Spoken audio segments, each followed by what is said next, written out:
As Oob arrives, he takes on Baby, as all of his thralls attack him with many blows, with many blasts. But Oob doesn't give in, and tries to keep up with the duos and the trio of the Goku family. But he's struggling, as they're all incredibly powerful.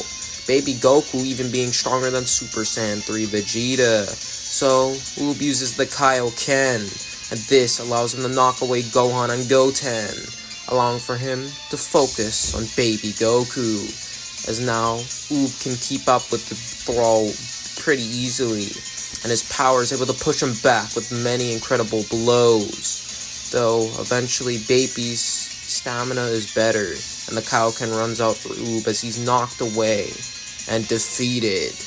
Vegeta returns with his tail from the Kai realm as the Kais had pulled it out, as now he's able to fight Baby much better, but he's still overwhelmed and pushed back by the Thrall. So he uses his final plan by looking up at the moon and turning into a golden Ozaru, as the beast would rampage, destroying many buildings and starting to beat Baby. Baby is overwhelmed by the ferocious attacks of the beast, with his power even being beyond Baby's itself. And even with his lumberous form, Baby struggles to land hits, though Baby thinks of a plan and starts to strike vital areas like the eyes and the chest.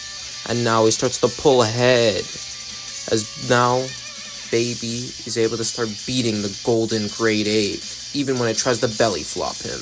Blast rings out into Baby's back as Oob returns and starts to fight with Kaioken against the Baby Goku. So he's able to start winning, and when the Golden Ozaru joins in, it's just utter domination.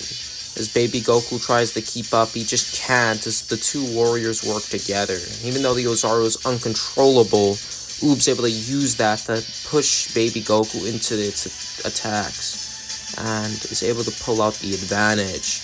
Eventually, with a Kamehameha, he's able to finish the beast of Baby with one last attack, ending this arc. With the release of the villains from Hell, thanks to Jiro and Dr. Mew. Go watch GT Fix if you want to see the actual one. Yamcha gets to defeat Nappa and prove why he has grown, and even destroys all of his Cybermen with a Kamehameha. As we then move on to many more battles between all the villains, as Oob fights the Ginyu Force without Captain Ginyu, and is able to dominate them with his training, easily defeating them without even using the Kaioken. As we then move on to the next battle between Pan and Guldo. Thanks to Pan being weak to Guldo's abilities like most Dragon Ball characters, it's a struggle. But eventually, she's able to catch him off guard by redirecting a blast and using a scattered Kamehameha to pop the little green baby, ending this part of the saga. As Cell and Frieza arrive, they terrorize as they blast through their own soldiers and many of the Z fighters. Their dominant reign causes many to die as millions of lives are lost. Though eventually, two Saiyans arrive, Goku and Vegeta, as they start to fight the two and put up great fights, with Goku fighting Frieza and being able to land many good hits thanks to his height advantage, while Vegeta uses his shortness to get the advantage over Cell. Though when their teamwork starts to put into place and they start attacking each of the Saiyans doubly instead of just taking them individually, they start to struggle, as now their powers prove to be far above Goku and Vegeta's, as now they're pushed back and nearly defeated. As Goku and Vegeta were about to be defeated, they decide to fuse, as Gohan and Oob rush in, slamming into the duo, with Gohan proving to be on par with his father thanks to his continuous training and his high potential, while Oob uses his smaller size and his new Majin beam attacks like even the Candy Beam to push Cell and Frieza back, as Gogeta would finally arrive and would start to dominate the duo, as even with their best attacks and teamwork, they're unable to keep up with the Super Saiyan fusion, as this fusion is able to destroy them with many attacks like the Scattered Blast and the Stardust Breaker, nearly killing Cell, though Frieza and Cell think of their idea as they launch their forces at them. As they start to rag Gogeta, Gogeta easily defeats all of them with zero effort, though this gives them the chance to use their new technology they got from Jiro.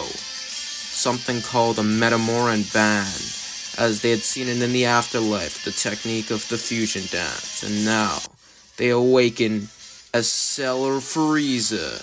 I couldn't think of a better name. Anyway, this new fusion dominates, easily dominating the fusion of the Super Gogeta, as Gogeta screams in pain and is defeated extreme ease before being tortured with death beams and many blasts through his arms and chest. As now the fusion would dominate first Gohan, then Trunks in his Super Saiyan 2, then Android 18, and then Krillin, as all of them are easily defeated, as even Oob is unable to keep up with the Super Beam and is nearly killed through a death beam through his chest. Though before he could die, Majin Buu would give the last of the God Ki that Oob used to have before dying, and awakening Majub, as now he's able to keep up with the fusion, though he's unable to truly win the fight without more and more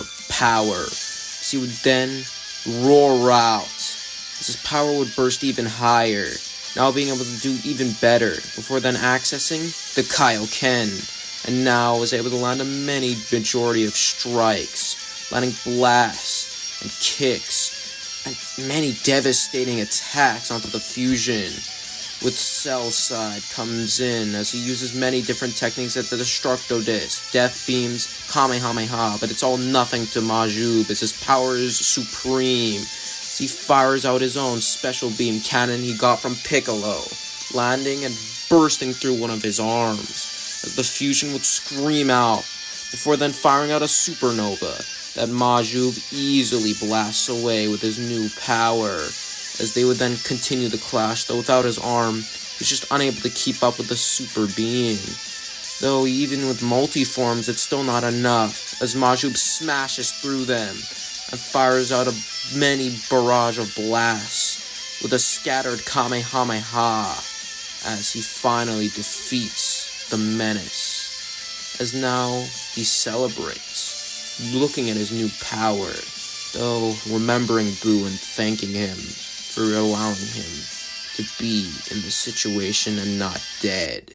Though as this happens, an onlooker looks upon Oob with jealousy, wanting to train with her grandpa.